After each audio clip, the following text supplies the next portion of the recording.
खबर आजमगढ़ के मुबारकपुर से है। सकुशल संपन्न हुआ शिव मंदिर भोलेनाथ का प्राण प्रतिष्ठा एवं राम कथा का कार्यक्रम। गूंज उठा पूरा क्षेत्र, बम बम बोल रहा है काशी। भागवताचार्य पंडित चंद्रेश महाराज जी। आपको बताते चलें कि आजमगढ़ जिले के मुबारकपुर थाने के अंतर्गत ग्राम सभा प्यारेपुर चकिया में राम कथा का आयोजन कर शिव की प्राण प्रतिष्ठा का कार्यक्रम बड़े ही हर्षोल्लास के साथ किया गया, जिसमें सैकड़ों महिलाओं एवं पुरुषों ने शंकर जी पार्वती का और नंदी महाराज जी और राम सीता की झांकी निकालकर ग्राम सभा प्यारेपुर चकिया से अमिलो बाजार पाही मोड़ होते हुए पुनः कथा पंडाल मंदिर पूजा स्थल पर झांकी समाप्त हुई और भव्य भंडारे का आयोजन का प्रसाद वितरण किया गया। कथावाचक भागवताचार्य पंडित चंद्रेश महाराज जी ने शिव की आराधना करते हुए भक्तों को भाव विभोर कर दिए। वहीं पंडाल में आए भक्त जनों ने शिव की आराधना करते हुए बम बम बोल रहा है काशी। पूरा पंडाल झूम उठा और अंत में राम और सीता जी की आरती कर कथा का समापन किया गया। उक्त अवसर पर कथावाचक भागवताचार्य पंडित चंद्रेश महाराज जी, पंडित अमित तिवारी जी, न्यूज 9 भारत के प्रधान संपादक डॉक्टर अशोक चौहान जी, राम प्रवेश यादव जी, महाप्रधान सुरेंद्र राजभर जी, कथा आयोजक समस्त ग्रामवासी उपस्थित रहे। वहीं मीडिया से बातचीत के दौरान कथावाचक भागवताचार्य पंडित चंद्रेश महाराज जी ने क्या कहा, आइए सुनते हैं उनकी जुबानी। इंडिया टीवी से सुमित चौहान की खास रिपोर्ट।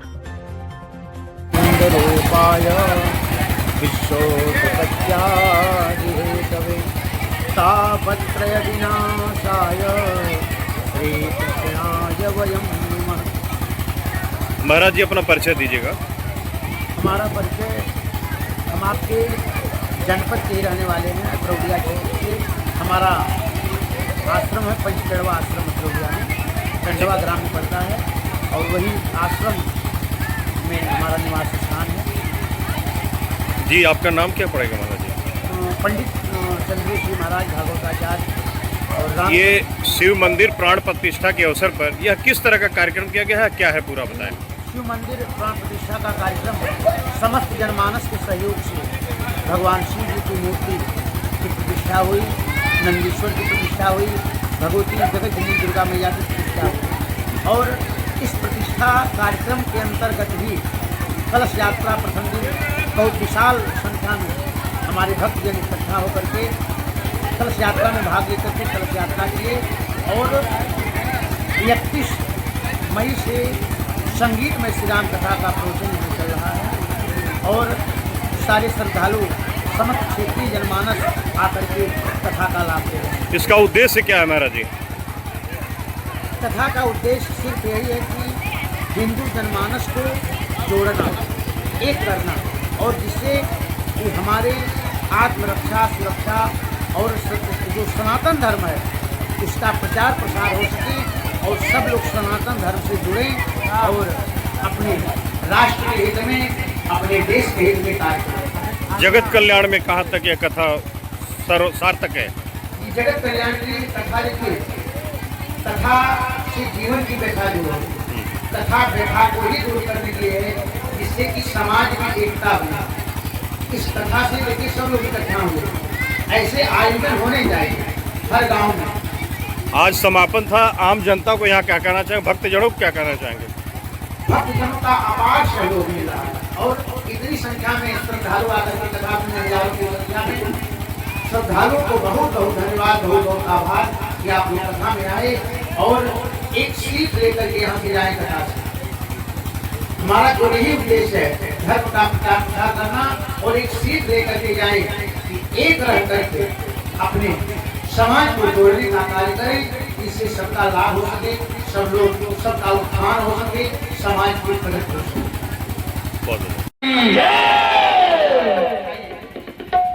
राजा राम तेरी उतारो हे सखी, उतारो हे सखी,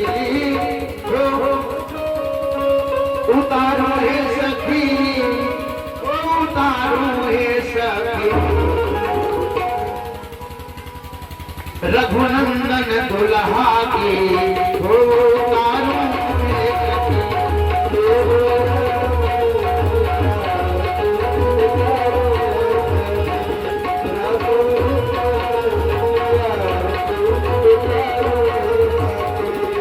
रघुनंदन दुल्हा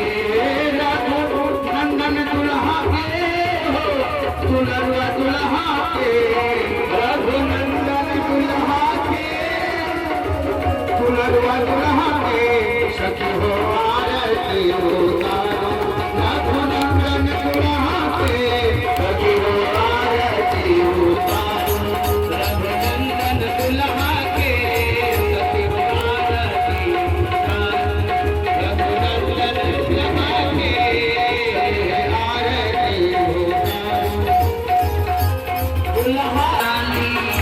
चमके सितार हाँ माथे दुल्हा पे सखी आरती उतारो रघुनंदन दुल्हा के सखी आरती उतारो रघुनंदन हरिया हवरिया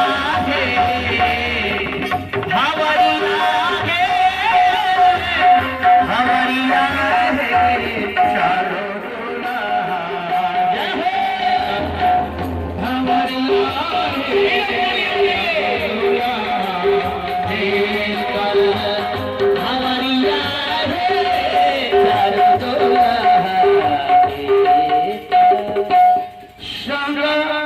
शोभत दुल्हन अंगड़िया है संग शोभत दुल्हन अंगड़िया है चारों दुल्हा हवरिया है चारों दुल्हा हवरिया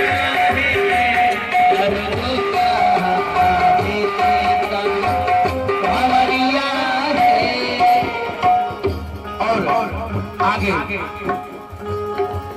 भावर पर नहीं है और मैना जैसे हिमांचल के साथ बैठी हुई है कांठ छोड़ करके कहा कि जनक